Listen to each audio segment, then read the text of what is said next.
Hello and welcome to this edition of Pimp My Diecast, and it's going to be the March edition for 2023, and it's going to be the Diecast Modellers Community Challenge, and it's going to be any sports car.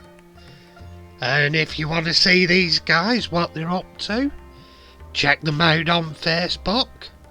Or check them out on YouTube. They have their own channels on both, where you'll meet a great set of guys, and they're full of hints, tips, chat, banter, everything.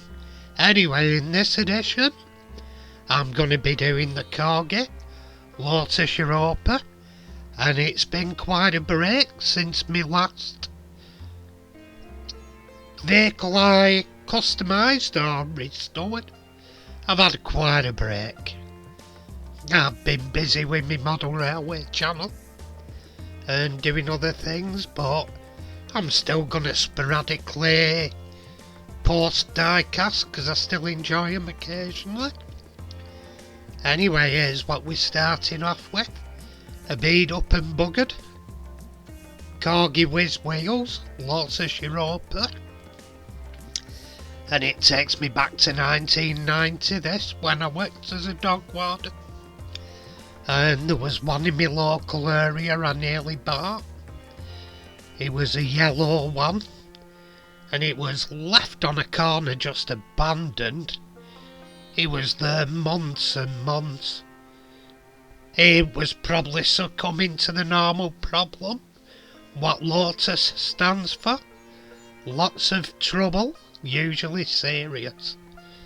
My friend is a qualified Lotus mechanic, and he worked on these era of cars, and they could be a nightmare, but when they were set up, they was a proper good car, proper good handling. Most of them only used a little 4-pot Coventry Climax engine, and they tuned it with double overhead cams and stuff. So these ones, the Renault Europas, Renault Lotus Europas, I called it Renault because some actually had Renault engines. They were kitted out with a Renault engine and box, and the other one had genuine Lotus engines. So there were two distinct makes of engineering up. Anyway, here we're drilling out the rivets. I'm not going to be drilling the posts on this one because they were very thin, and I drilled the rivets off centre anyway. And here I'm filing down the posts. I could have as well left them. Didn't make that much difference, to be honest. And there I'm just clearing my Nagumbi up.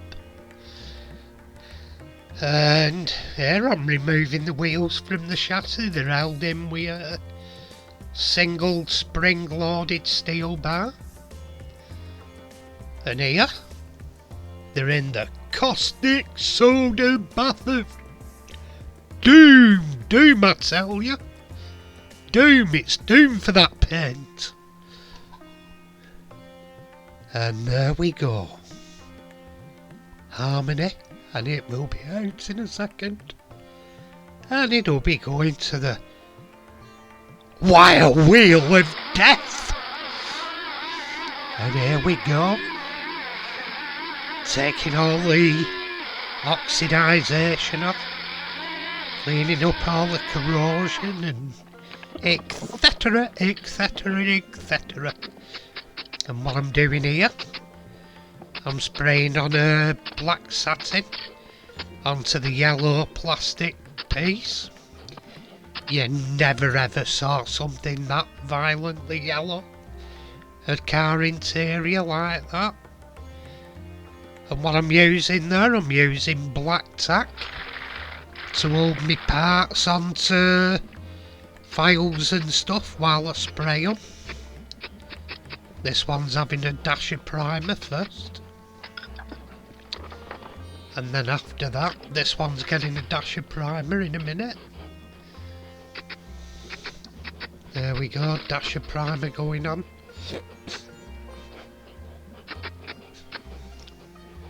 And after that, I put some silver sparkle. Well, it's a silver sealing coat, but it has a sparkle in it, it's like a silver. It'll be going on any second. There you are. It's good for going under candies, which it's going to be doing. I didn't have the greatest of success with the candy today, but it's better than it was. At least it's one layer of colour now. But I've had better successes with candy. It still looks nice at the end. I opted to keep it green. Not too far off the ballpark colour it was at first, but with a more realistic coloured interior. And I keep the base silver as well. Makes more sense, John. There we go, a few more colours of the green. Coats of the green starting to look nice. And I mixed in a bit of black as well to darken the green. It was poison green and it was a bit too in your face. And there we are. And what we're doing here, we're re-establishing the stickers. You'd add on it some Union Jacks that the corgi one had on the B pillar. Well, you say B pillar, it's more like rear bodywork, to be honest. It's B pillar into the bodywork. And there we're tamping the water out of the decal. And there the windscreen's had a dip in the pledge. And it'll be followed by the wheels having a dip. Dip, dip, dip! And there we go. That's that done for now. And what we're doing here, the roof wasn't perfect, so I decided to give it the old 1970s vinyl roof.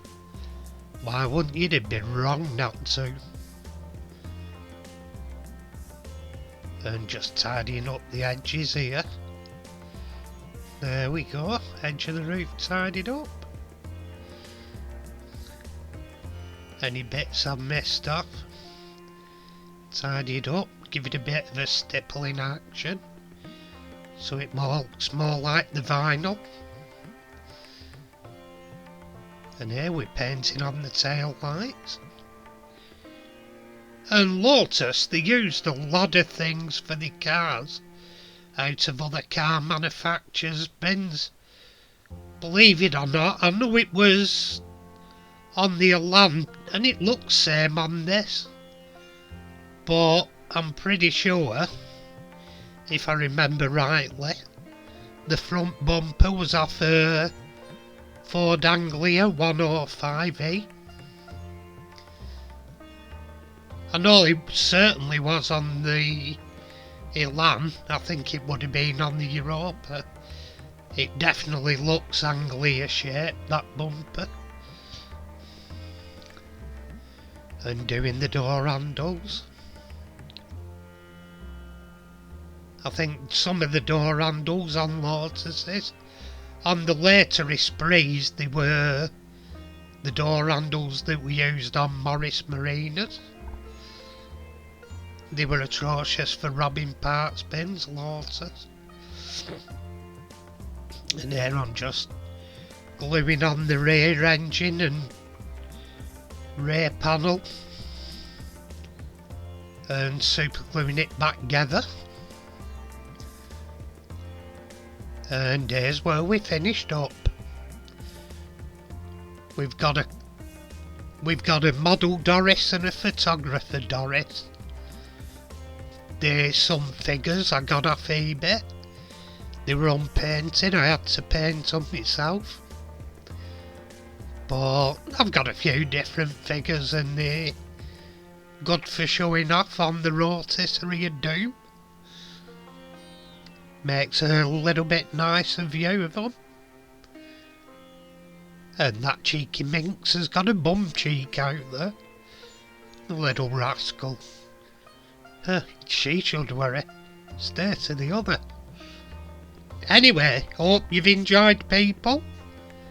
And as we say around these parts, tatty pie, everyone. Tatty pie.